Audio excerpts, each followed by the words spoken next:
Guys August 14 பார்த்தீங்கன்னா, கூலி படத்தோட ரிலீஸுக்காக எல்லாருமே வெயிட் பண்ற நிலமையில, இப்போ பார்த்தீங்கன்னா, கூலி படத்தோட பிசினஸ் வந்து கிட்டத்தட்ட 500 கோடிக்கு மேல போயிருக்கு. ஸோ இது வந்து ஃபேன்ஸ்க்கெல்லாம் ஒரு பயங்கரமான ஒரு சம்பவமா இருக்கு. அதே மாரி பார்த்தீங்கன்னா, ஓவர்சீஸ் ரைட்ஸ் அப்படின்றது பார்த்தீங்கன்னா, கிட்டத்தட்ட 81 கோடி போயிருக்கு. ஏற்கனவே பார்த்தீங்கன்னா, ஓவர்சீஸ்ல கிங் அப்படின்னு சொல்லிட்டு இருந்த அத்தனை ஸ்டார் கேஸ்டோட ரெக்கார்டையும் பார்த்தீங்கன்னா உடைச்சிட்டு, கூலி படம் நம்பர் 1ல நிக்குது. இதுவரைக்கும் பார்த்தீங்கன்னா, இந்தியன் சினிமா மட்டும் இல்லாம, இன்டர்நேஷனல் சினிமாலயே பார்த்தீங்கன்னா, இந்த அளவுக்கு ஒரு சம்பவம் எந்த படமுமே பண்ணது கிடையாது. அந்த அளவுக்கு பார்த்தீங்கன்னா, நம்ம கூலி படம் பண்ணியிருக்கு அப்படி தான் ஒரு உண்மையான விஷயம்.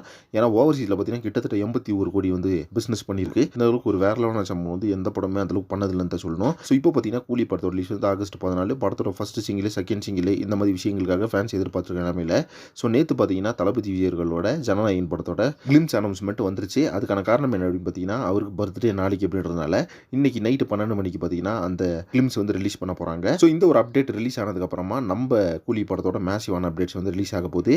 ஸோ இந்த அப்டேட்ஸ்ல பார்த்தீங்கன்னா, ஃபர்ஸ்ட் நம்மளுக்கு ரிலீஸ் போஸ்டர் ஒன்னு ரிலீஸ் பண்றதா இருக்காங்க, பிளான் பண்ணியிருக்காங்க. அந்த போஸ்டர் பார்த்தீங்கன்னா, வெறித்தனமா டிசைன் பண்ணியிருக்காங்களாமா. அந்த போஸ்டர்ல தான் பார்த்தீங்கன்னா, நம்மளுக்கு ஃபர்ஸ்ட் சிங்கிள் வந்து எப்போ வருது அப்படின்ற மாதிரி சொல்லப் போறாங்க. அந்த போஸ்டர்லயும் பார்த்தீங்கன்னா, நம்மளுக்கு ஆகஸ்ட் 14 அப்படின்ற மாதிரி கூலி படத்தோட ரிலீஸ் டேட் அனௌன்ஸ் பண்ணியிருப்பாங்க. ஓகே ஃப்ரெண்ட்ஸ், இப்போ பார்த்தீங்கன்னா, நம்ம கூலி படத்தோட பாக்ஸ் ஆஃபீஸ் பிசினஸ் இதெல்லாம் பார்த்தீங்கன்னா, வேற லெவல்ல போயிட்டு இருக்கு. நம்பர் 1 ரெக்கார்ட்ல இருக்கு அப்படின்றது தான் ஒரு உண்மையான விஷயம். இதை பத்தி உங்க ஒப்பீனியன் என்ன அப்படின்றத கமெண்ட் பாக்ஸ்ல மென்ஷன் பண்ணுங்க. அண்ட் அதே மாதிரி சினிமா பத்தின இன்ட்ரெஸ்டிங்கான தகவலுக்கு சேனலை மறக்காம சப்ஸ்கிரைப் பண்ணிக்கோங்க. நெக்ஸ்ட் ஒரு இன்ட்ரெஸ்டிங் பண்றேன். Thank you friends.